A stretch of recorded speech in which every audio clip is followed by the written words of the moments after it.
This is the Wonderfully Made podcast, and I'm your host, Fifi Buchanan. On this show, I share personal experiences, narrate stories I've written to reveal truths about life and the human experience.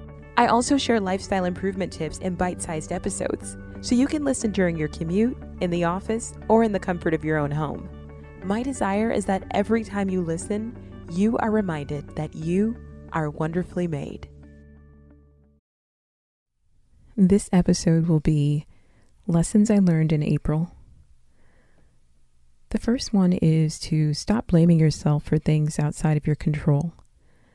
I find that I still have very deeply ingrained in me to always plan, right? I would hear that phrase, if you fail to plan, then you plan to fail. And so I would always plan. But then what I was also taking to heart is if things fail or my plans fail or my day feels like a failure, somehow that was connected to me, my planning, my preparation. But I forgot the other lesson I've learned so many times in life, which is that we have so little control of so many things. And so even with planning, things go wrong. So I had a situation where I went somewhere, I parked in a parking garage. I got back to my car and the parking garage had closed very early. There was no sign warning me. And I only had like 4% of battery on my phone. And I was like, well, even if I call a Lyft, there's a chance that my phone could die before they get here. I did make it home. The Lyft got there in time.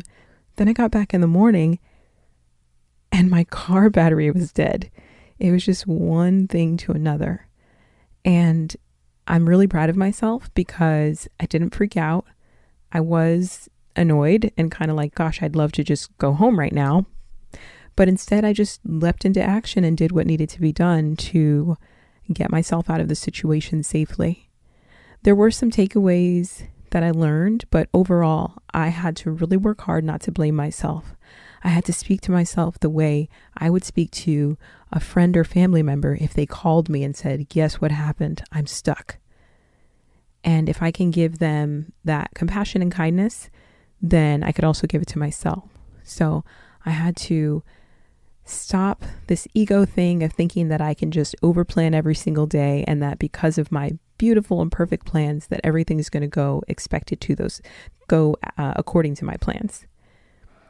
My other lesson is to give myself the same grace that I show to others. And so just like I said, I had to speak to myself the way I speak to a friend or a family member.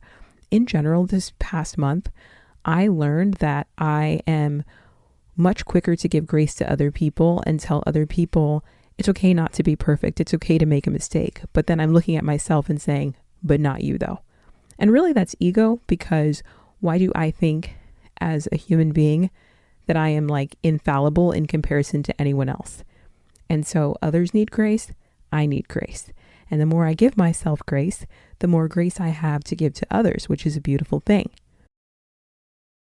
My next one was a really hard lesson, and I learned it or had the recognition in April, but I will be working through this for a very long time. And that is that setting boundaries is hard, but enforcing them is even harder. Because human beings forget sometimes, or maybe you weren't clear the first time, or maybe you didn't articulate this facet of yourself. You may have a boundary in your head that if anyone disrespects me in this way, I'm going to tell them, or I'm going to walk away from them. But the actual enforcing of that, the actual walking away, the actual correction of a person, that's really, really challenging.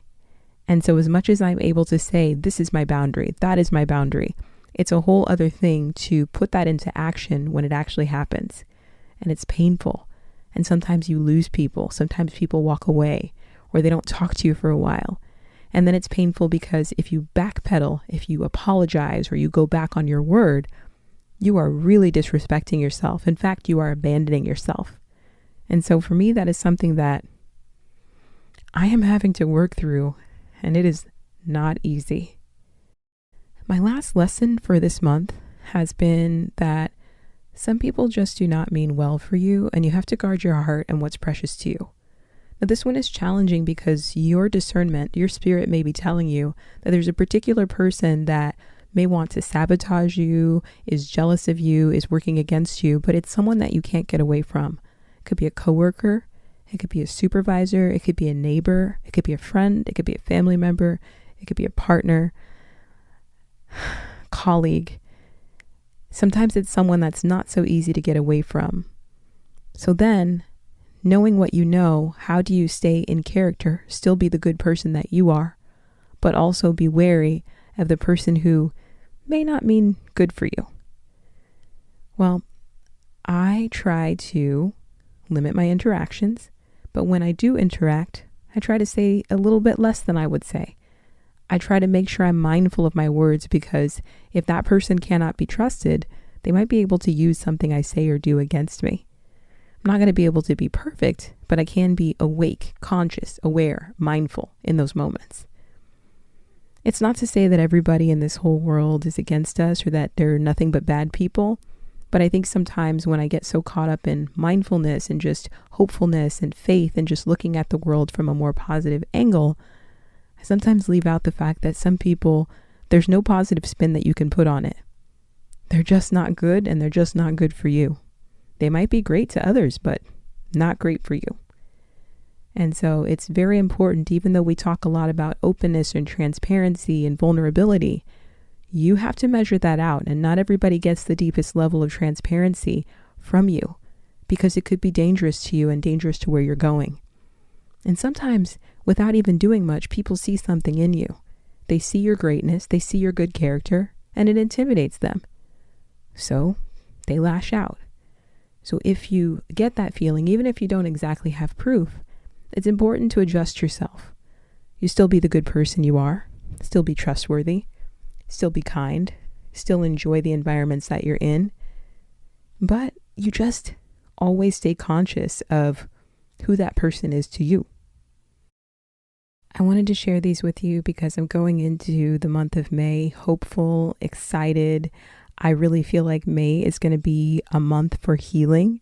I'm very excited about the manifestation of spring and how winter, metaphorically and physically in nature, shows this barrenness and lack of life.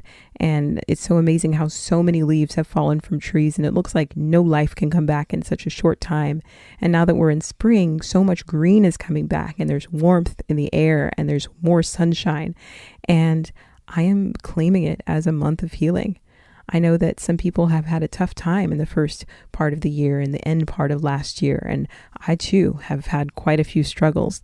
But what I am claiming for May is healing, warmth, goodness, and from that is going to spring prosperity, wealth, confidence, reassurance in some areas where we might have been a little shaky. I think we can claim that. So let's go into the month of May hopeful and expectant and excited, and let's see what comes of it. But let's make sure we do not abandon the lessons that came from April and the months before it to help us to succeed in this coming month. Thank you so much for listening, and I hope if you've missed any of the previous episodes, that you go back and listen, and please drop me a message to let me know if there's anything you'd like to hear next.